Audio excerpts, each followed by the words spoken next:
इस समय आर्थिक रूप से कई चुनौतियों का सामना देश कर रहा है, उनका क्या बजट पर असर पड़ेगा जानने के लिए पहले रुक कर लेते हैं डॉक्टर अजय चंद्राकर जी का, उनसे समझते हैं कि एक और यूरोपियन यूनियन से हमारा समझौता, दूसरी ओर अमेरिका का टैरिफ अभी भी लगा हुआ है।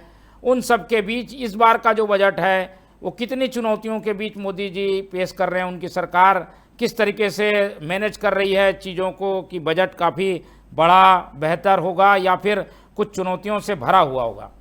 अजय जी।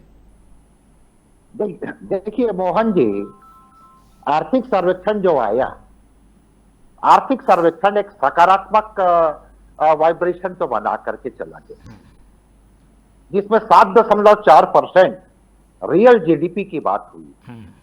ये रियल जीडीपी क्या होता है आपके दर्शकों के लिए साझा कर दूं। जी। इसमें किसी ईयर्स को बेस माना जाता है और उस समय का कीमत और वर्तमान समय का उत्पादन, ये रियल जीडीपी कहलाता है और ये 7.4% है। नॉमिनल जीडीपी भारत का आर्थिक सर्वेक्षण के अनुसार 8% है। अब यहीं पर 8% में नॉमिनल जीडीपी से रियल जीडीपी को घटाते हैं तो 0.6% ही इन्फ्लेशन है, महंगाई है, ऐसा आर्थिक सर्वेक्षण कह रहा है।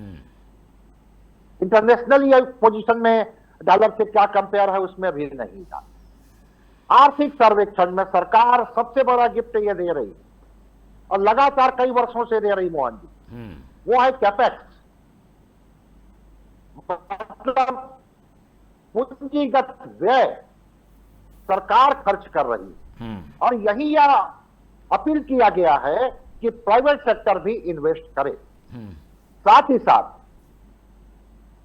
ये जो राजकोषीय घाटा है मोहन जी, केंद्र सरकार का, वो तो मैनेजेबल है, लेकिन आर्थिक सर्वे में जो कहा गया है कि राज्य सरकारें जो राजकोषीय घाटा को बढ़ा रही हैं, जिसके कारण से जैसा और हमारे जीडीपी में ग्रोथ होना चाहिए उसमें अड़चने आ रही।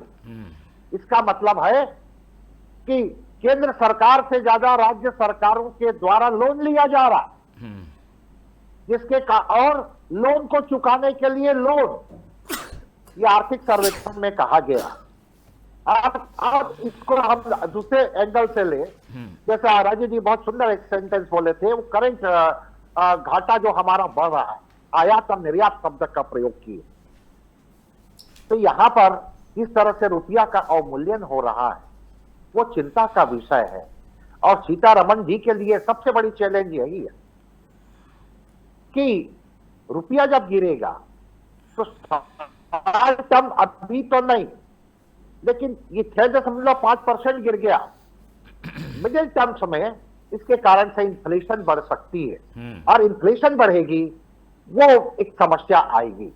इसमें एक और बड़ी बात कही गई है कि एफडीआई के ऊपर, और एफडीआई भी दो तरह से, पहला एफडीआई जो जिसे कहते हैं, इसको कैपिटल अकाउंट कहते हैं, जो फॉरेनर एनआरआई वगैरह जो पैसा भेजते हैं, इसमें जरा कमी आ रही है।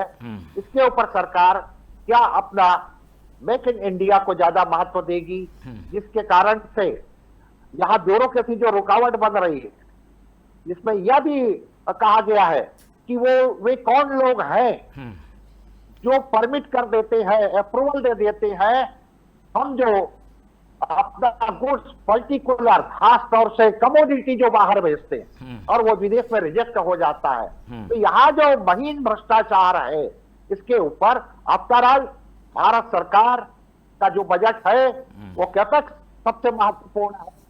कैपेक्स में कितनी राशि रखती है, मतलब पूंजीगत व्यय, और उसी में चाहे शिक्षा हो, एजुकेशन हो, इंफ्रास्ट्रक्चर हो, या फिर एनर्जी हो, या डिजिटल क्षेत्र हो, या इलेक्ट्रॉनिक क्षेत्र हो, या कोर सेक्टर हो, या मैन्युफैक्चरिंग हो, ये सब शामिल है मोहन। ठीक है, इसलिए मैं बहुत ज्यादा आशावादी हूं। ठीक है।